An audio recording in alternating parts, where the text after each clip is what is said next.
একটা ঘটনা, একদিনের ঘটনা সেটা শেষ হয়ে যায় না। এটা দীর্ঘ সময়ে ধীরে ধীরে সেটাকে গড়ে তুলতে হয়, এবং যদি কোনো একটা ছোটোখাটো ঘটনা ঘটে যায় নেগেটিভ, সেটাকে তারপরে খুব তাড়াতাড়ি চেষ্টা করতে হয় যেন সেটাকে আমরা দূর করে দিতে পারি। এখানে ইউএন পিসকিপারদের রোল নিয়ে কথা ইতিমধ্যে হয়ে গেছে। আমরা জানি যে তারা আমাদের বিশাল ইমেজ সৃষ্টি করেছেন, বিশেষ করে আফ্রিকার দেশগুলিতে।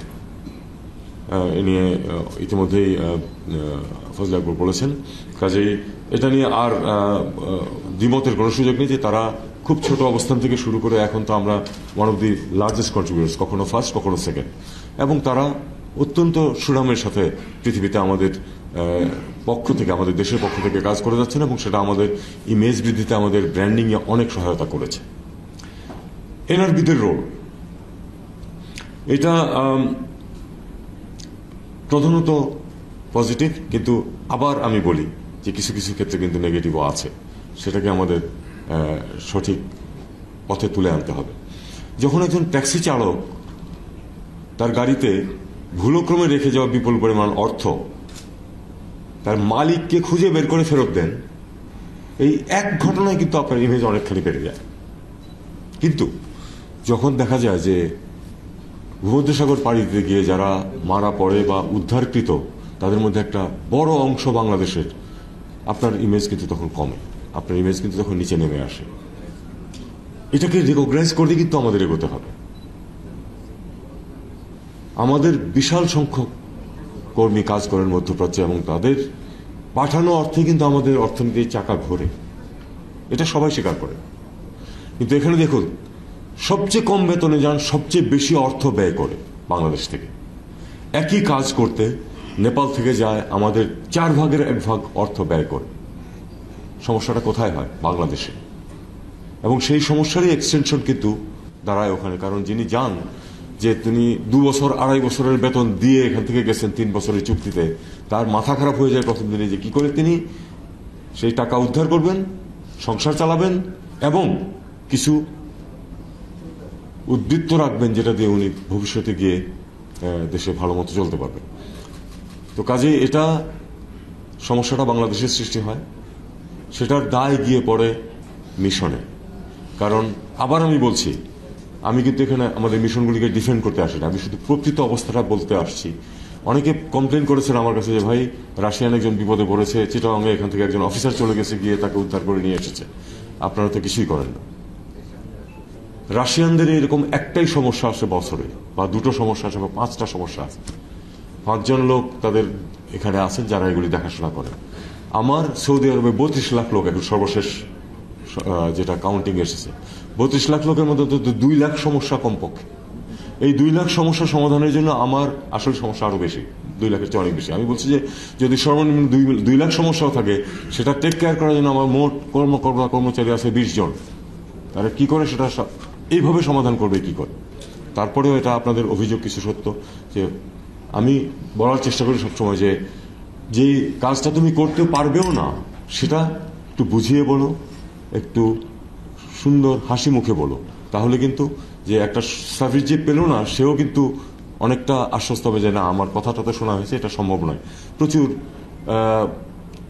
দাবি বা অনুরোধ আসে যেগুলি আসলে সহায়তা করা দেওয়া সম্ভব না, কারণ সেটা আইনে কুলোয় না। কিন্তু সেটা ঠিকমতো বুঝিয়ে বললে তারা অনেকে বোঝেন। অনেকে কিন্তু বুঝতে চান না, বিশেষ করে যাদের একটু ক্ষমতার সাথে যোগ সাজস আছে, তারা জোর করে অনেক কিছু আদায় করে নেওয়ার চেষ্টা করেন, এবং সেটা নিয়ে কিন্তু আমাদের অফিসারদের, কর্মচারীদের প্রচুর দুর্নামেরও সম্মুখীন হতে হয়। তো আমি ডিফেন্ড না করেও বলছি যে আসলে আমাদের সমস্যাটা অনেক ব্যাপক, এবং আমাদের সামর্থ্য অনেক কম। এই সামর্থ্য এবং এই প্রত্যাশার যে একটা বড় তফাৎ, এটা কিন্তু মিশনগুলোকে বহন করতে হয়।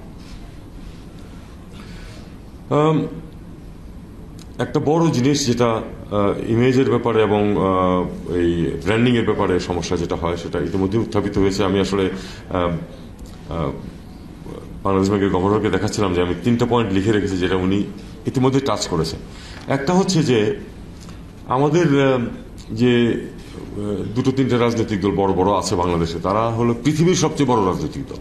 কারণ পৃথিবীর কোনো দেশের কোনো রাজনৈতিক দলের এত শাখা, এত কর্মী নাই পৃথিবীর বাকি অংশে। আমাদের বিশেষ করে যদি আমি বলি যে আওয়ামী লীগ, বিএনপি এবং জামাত, জাতীয় পার্টি ও ক্ষেত্র বিশেষে তাদের সমস্ত বিশ্বের শাখা আছে, এবং তারা এই বাংলাদেশের এখানে রাজনীতিতে যেমন এই 2 দল বা 3 দল প্রচন্ড শত্রু ভাবাপন্ন, একই রকম শত্রু ভাবাপন্ন আমাদের এক্সপেক্টেড যারা আছেন তাদের যে দল, এই দলের যে ব্রাঞ্চগুলি আছে সেগুলো আপনারা দেখেছেন। এবং আমি তো সরকারের এই পদে আছি অল্প কিছুদিন, 33 বছর চাকরি করে রিটায়ার করেছি 11 বছর আগে। এরকম পৃথিবীর আর কোনো দেশের ক্ষেত্রে দেখেছেন আপনারা যে কেউ একজন এখান থেকে যায় আর তাকে ওই ডিম সরার জন্য বা তার বিরুদ্ধে স্লোগান দেওয়ার জন্য বিরাট সংখ্যক মানুষ দাঁড়িয়ে আছে? ইস্যু ভিত্তিক না, সে ব্যক্তি এবং দল ভিত্তিক হয় আমাদের যে রিয়াকশনগুলো। এটা আমাদের বিরাট ক্ষতি করছে আমাদের ইমেজের ক্ষেত্রে, আমাদের ব্র্যান্ডিং এর ক্ষেত্রে। ভারতীয়দের দিকে তাকান, আমিও আর অন্য কোনো উদাহরণ দিতে চাই না। ভারতীয়দের দিকে তাকান, তারা কিভাবে এটা ডিল করে। তাদের প্রধানমন্ত্রী যখন যায় তখন কিন্তু সেখানে দুয়োধ্বনি দেওয়ার জন্য কেউ দাঁড়িয়ে থাকে না বা সংগঠিত হয় না। আমাদের এখানে হয়। এটা হয়ে আসছে। এটা এখনকার বা এর আগের রেজিমের বা তার আগের রেজিমের প্রশ্নটা, এটা চিরদিন হয়ে আসছে। এটা থেকে আমাদেরকে বেরোতে হবে। দ্বিতীয় প্রশ্ন, ভারতীয়রা যেই সুযোগ সুবিধা পাচ্ছে সমস্ত পৃথিবীতে, সেটা আমরা পাই না কেন, বা অন্তত প্রপোর্শনেটলি পাই না কেন? পাই না এই কারণে যে আমরা স্থানীয় রাজনীতিতে জড়িত হই খুব কম। যে স্বপ্ন দেখাচ্ছেন এই স্পিকার সাহেব, সেটা তখনই সম্ভব হবে যখন আমরা স্থানীয় রাজনীতিতে জড়িত হব। আমি অল্প কিছু সময় রাষ্ট্রদূত ছিলাম শুধু দক্ষিণ আফ্রিকা।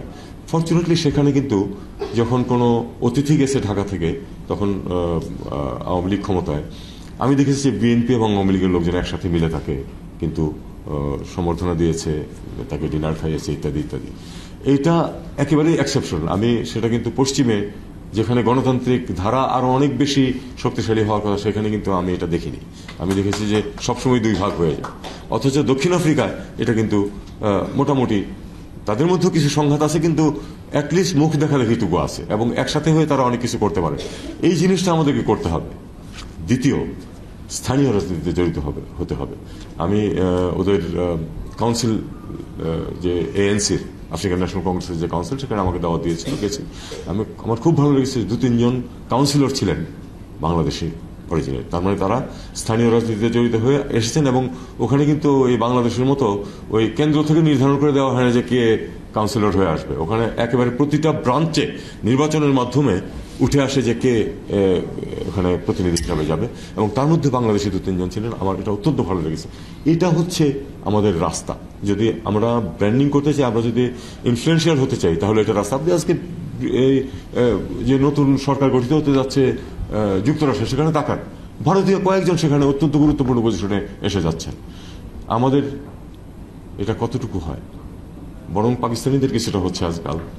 বাংলাদেশে তো টাওয়ার হ্যামলেটসে হয়েছে, আরো 2-1 জায়গায় হয়েছে, কিন্তু তারপরে আপনি খেয়াল করে দেখুন, আমাদের কয়েকজন এমপি আছেন, রূপা হক এসেছিলেন কয়েকদিন আগে, একসাথে আমরা একটা মিটিংও করেছি।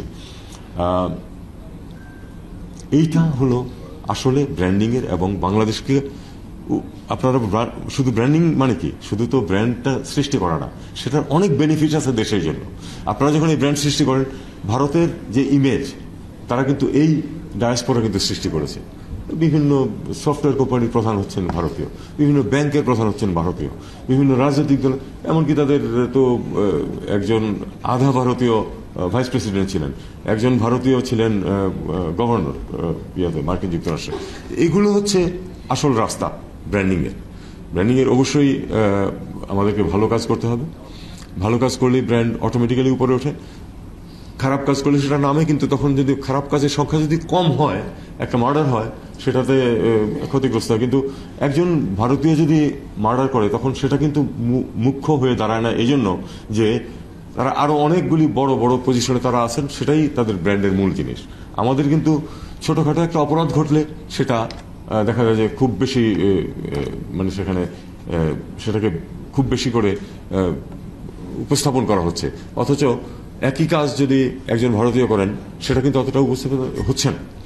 এখানে আরেকটা বিষয় আছে, মধ্যপ্রাচ্যের যে পত্রিকাগুলি আছে সেগুলিতে ভারতীয়রা বিরাট ভূমিকা পালন করছে, তাদের প্রচুর এমনকি এডিটোরিয়াল পলিসি নির্ধারণের ক্ষেত্রে তারা ভূমিকা পালন করছে। আমাদের সেখানে প্রচুর সমস্যার সম্মুখীন হতে হচ্ছে যে আমাদের একটা ছোটখাটো ঘটনা ঘটলেও, সেটাকে নেগেটিভ ঘটনা ঘটলেও সেই খবরটাই প্রাধান্য পায়, পজিটিভটা প্রাধান্য পায় না। এটা ভারতের ক্ষেত্রে ঠিক উল্টোটা ঘটে, কারণ তাদের লোকজন সেখানে ওই অবস্থানে পৌঁছতে পেরেছে।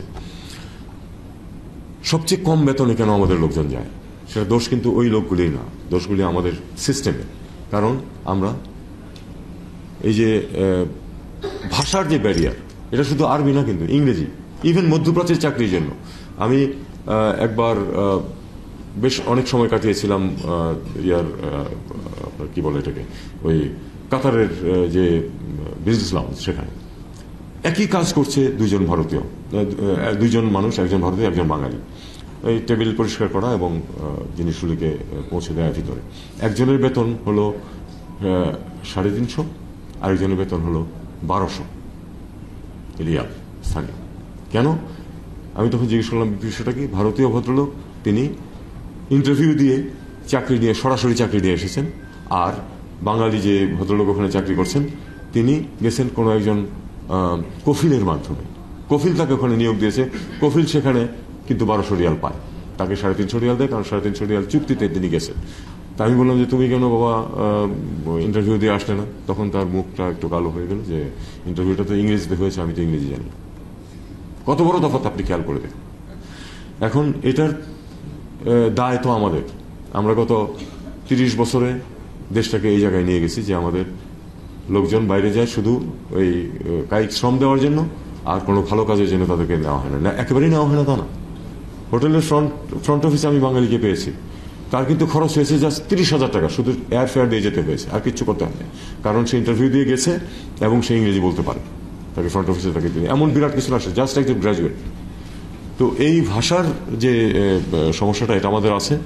এবং আমাদের যেটা ইতিমধ্যে বলেছেন একজন, যে রেমিটেন্স দ্বিগুণ হতে পারতো, অবশ্যই পারতো, দ্বিগুণের চেয়ে বেশি হতে পারতো যদি এই একই সংখ্যক মানুষ দিয়ে। আমাদের সবচেয়ে কম পার ক্যাপিটা রেমিটেন্স, এই কথা উঠে এসেছে ইতিমধ্যে, এটা আমরা সবাই জানি। এখানে আমাদেরকে প্রচুর কাজ করার আছে। এখন এনআরবিদের বর্তমান দায়িত্ব নিয়ে আমি আপনাদেরকে একটুখানি শুধু বলতে চাই।